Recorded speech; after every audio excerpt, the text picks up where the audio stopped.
Lady Justice wears a blindfold for a reason. Justice is to be administered impartially. One is presumed innocent until proven guilty of the charges against them. What these charges are is the responsibility of law enforcement to determine and prosecutors to prove. Whether or not the charges match the crime is always a matter of perspective. WOAY has a story highlighting the perspectives of prosecutors and victims. Becoming a crime victim is usually a shock to one's system. And depending on the crime, it can be life or death.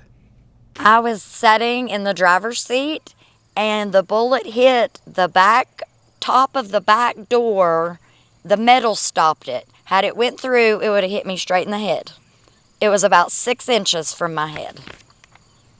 Law enforcement investigates crimes and determines which charges are appropriate. Sometimes, but not always, they ask the prosecuting attorney's office for advice. In this case, the charge was wanton endangerment. Wanton endangerment is a felony that carries a determinate sentence up to 5 years in the custody of the Division of Corrections.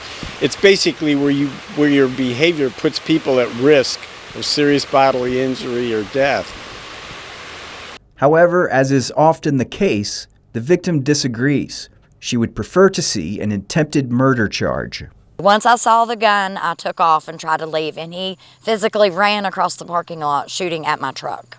The difference between these two charges comes down to intent. What's inside the person's mind? There's a lot of different ways that officers gather evidence of intent. For one thing, they talk to the person that they're charging, and sometimes they tell the officers what was on their mind, and that may be enough.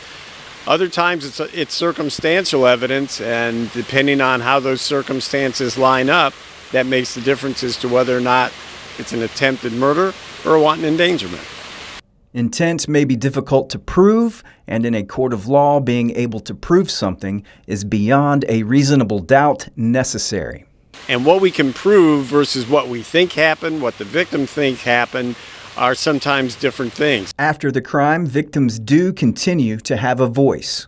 It depends on where the case is procedurally. If it's a pending case, they can certainly contact our office. If it's not, if it's still in the charging phase, then their remedy is with law enforcement. As stated earlier, wanton endangerment charges carry up to 5 years. However, there are certainly other factors considered. And of course, a defendant's prior record has a lot to do with what's going to happen, because in West Virginia, long before it became popular, had the 3 strikes rule. 3 serious felonies and you're facing life in the penitentiary. In Raleigh County, this is Mike Teeney, Newswatch 4.